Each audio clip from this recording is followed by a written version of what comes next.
Welcome to Broken Hungry. My name is Kara Eaton and you are cooking with Kara. Today we're doing some party foods because the holidays are coming around. You're going to want to serve some of your guests. So today we're starting off with some cheesy bacon bits because who doesn't love cheese and bacon? We're going to start off with a half a block of cream cheese. We've got 4 eggs beaten. We've got a cup of shredded cheese, spicy cheddar cheese. We're going to add a little kick to ours, and about a cup of shredded spinach today. Now it's really easy. This is one of the easiest recipes we'll have on today. All you gotta do is combine the ingredients. We're gonna add our cheese on top of it. Now after we've got it a little bit mixed up there, we're gonna add the spinach. So this is about a cup of spinach. Now you can buy dried spinach from the grocery store, but it's a little bit cheaper if you actually just buy a tub. I get my organic girl baby spinach and just chop it up and drain some of the moisture out of it before you put it into the mix. So it's looking pretty good there. I'll let you guys have a look at it there. And now we're going to add the bacon. Now we used homemade bacon, well not homemade bacon, but we cooked the bacon ourselves. It's healthier for you than actually going and buying bacon bits because you're going to get a lot less preservatives. Alright, and now finally we're going to add the egg and the flour.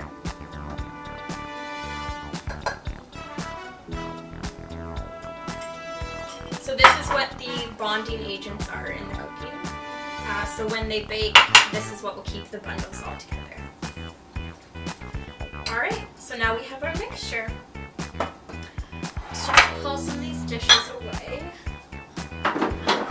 And you're going to put these into muffin mix pans. Now mini or muffin mix pans are actually better, but today we only have big ones, so we're going to be having some pretty big balls of cheesy bacon goodness. I just use a regular pan. You can use olive oil to add a little coating to the pan, even if it is stick proof, because otherwise the cheese and the egg is going to want to stick to it. So put something down on the pan. So you're going to want to scoop about, we're going to do bigger ones today, so we're scooping about golf ball sized portions. These are going to be an easy win at parties because everyone loves cheese and everyone loves bacon. You can also probably make them without bacon or with turkey bacon if you were looking for alternatives for vegetarian or a little bit healthier for turkey bacon. But the real bacon adds the extra flavor. Alright, so now that we have all our balls in their little cups, we're going to put it in the oven. We're putting it in at 350 and we're doing 14 to 16 minutes. Now we're going to be looking that the balls have sort of shaped and that they are bonding to each other, but as well that they have a brown, crisp top because you're going to get a little crunch when you bite into them. Alright, so now I'll show you how to make our second party dish, and this is a little bit of a healthier, lighter party dish. We're going to do a Greek salad on a kebab because oftentimes you go to parties, you're going to get finger foods that are pretty greasy and pretty not healthy, sort of like our cheese bacon balls that we made a little bit ago. So this is a healthier sort of salad option that's easier for people to pick up and nibble on while they're mingling. So we've got cucumbers, we've got them diced. Make sure you cut them longwise so that they will fit better onto the stick. We've got some red peppers, some cherry tomatoes. You can add in some red onions if you'd like. We don't have any today, but those would be good. And we've got some feta, olives, and a little bit of a dressing to put on top. So you're going to start out by making your kebabs. I have a few made here, but we'll do one together. So I would start with the tomato because it's less likely to slide down. And we're doing pretty big chunks, but you can cut them smaller depending on your preference. So I'm just going to break this one in half here. You can also do a green pepper would be good, or if you're looking at making different types of salads, you can put any type of vegetable on these kebabs as well. Now we're also looking at each kebab being about 70 calories, including the dressing. So it's a pretty good, healthy alternative. I would make a few without olives, just in case people don't like them. Because you don't want to have people sticking their olives in the side of your couch or anything. So So now that you've made a bunch of your kebabs, then it's time to make the dressing. So let's take some of our fresh ingredients away. Now the dressing is pretty simple. It consists of olive oil. Olive oil is a healthier oil to use. Okay, we've got some lemon juice here. We've got some red wine vinegar. And we've got some oregano. And I just am going to stir this up.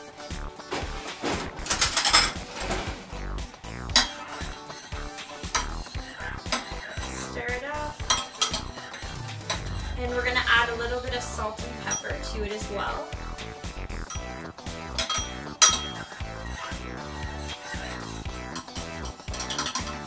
So this is sort of like a homemade Greek dressing. You could use this on a salad as well, and if you make a lot of it, then you can carry it over and use it the next day, even to put on chicken or to make a different type of salad. It's a really good thing to make in large quantities. So once you've made the dressing, this is what it looks like. All you're going to do is on your party platter, you're going to spread it on top. Just like this.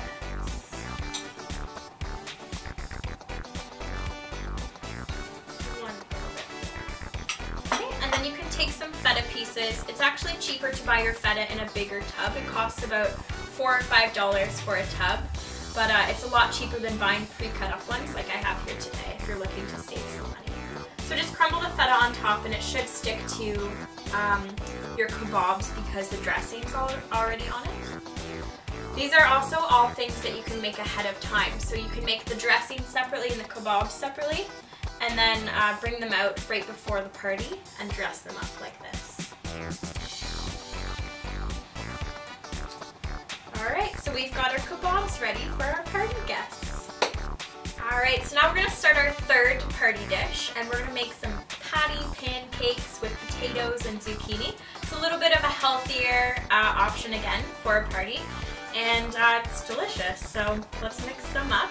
We've got today, our ingredients are some shredded zucchini and potatoes. Zucchini is a filler, it's a vegetable filler, so you can do all potatoes if you'd like, if you just want a sole potato patty. But I like to add the zucchini because it just gets it a little bit of color and it's a little bit more fun. So we've got a bunch of grated zucchini and potato there. And then we have some garlic cloves. And we're just going to add that to our little mix.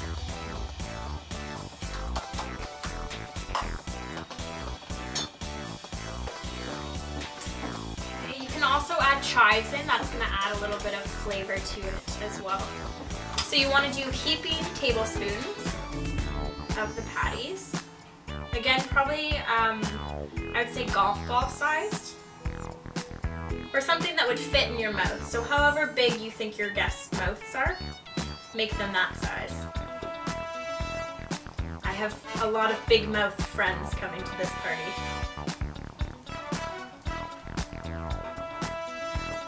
So you can make little balls, and then when we cook them, we're going to flatten them with a spatula. So just make your little balls for now. Alright, so now we're going to cook our patty pancakes. You're going to want to fry them. So you're going to put about 1/4 cup of oil into the pan, a relatively large pan because we're going to cook them all at once. Again, this is olive oil. I always cook with olive oil because it is a healthier oil that your body will be able to break down better. So just make sure the oil covers all of the pan. And let's put our pancake balls on there.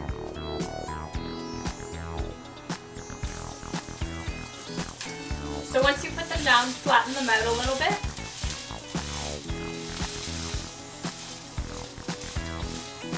Now I've got my heat on about 5 or 6, just in the middle, because you want them to get sort of crispy and have that crunch when you bite into them. But you also want them to cook all the way through. It's important that you've squished them really tight as well, because otherwise they're going to fall apart in the pan. Now a lot of people make the mistake when they're cooking, especially bacon, of burning themselves from the oil. If the oil is actually at the right temperature, it won't have this reaction. So if you keep it relatively low, and if you cook your bacon at a slower temperature, then you're going to get the same delicious results and a little bit less burns. If you're also making this maybe not for a party but for yourself, you could add some sort of protein into it to make it more like a meal. So if you added sage, you shredded chicken or even turkey would be really good in these. And then you'd have sort of a meal which would have your vegetables, it would have your protein, it would have your starches, and it would have your delicious dip, which I'll show you how to make in a little bit. So our patties have started to brown. You can see that they're getting a little bit crispier, which is a good thing. And just keep flipping them and making sure that they do get crispy on both sides and that they're cooked all the way through. They're starting to look delicious, and they sort of resemble like a crab cake style, but they're going to be delicious. And if you make them a little bit smaller, then you'll be able to have for easier pickup for your party guests. So we've taken our patties off of the stove, and they look delicious, I have to say. We're going to make our little dip with it. We've got our sour cream and our Greek yogurt. So all you got to do, pretty complicated, is mix them together. We've got, there's a cup of each, so you can make mass quantities of this dip if you would like. You just have to have equal parts sour cream and equal parts Greek yogurt.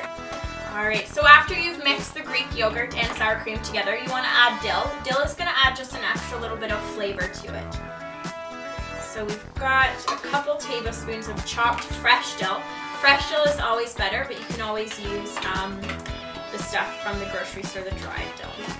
Now again, this is also a dip that you can use for multiple things, not just our beautiful patties here today. You can use them for vegetables. Cucumber would be really good dipping in this, or carrots. So this is something that if you made a lot of and you had extras, you could bring it to school the next day for lunch, or you could just have it as a snack late at night, some late night munchies.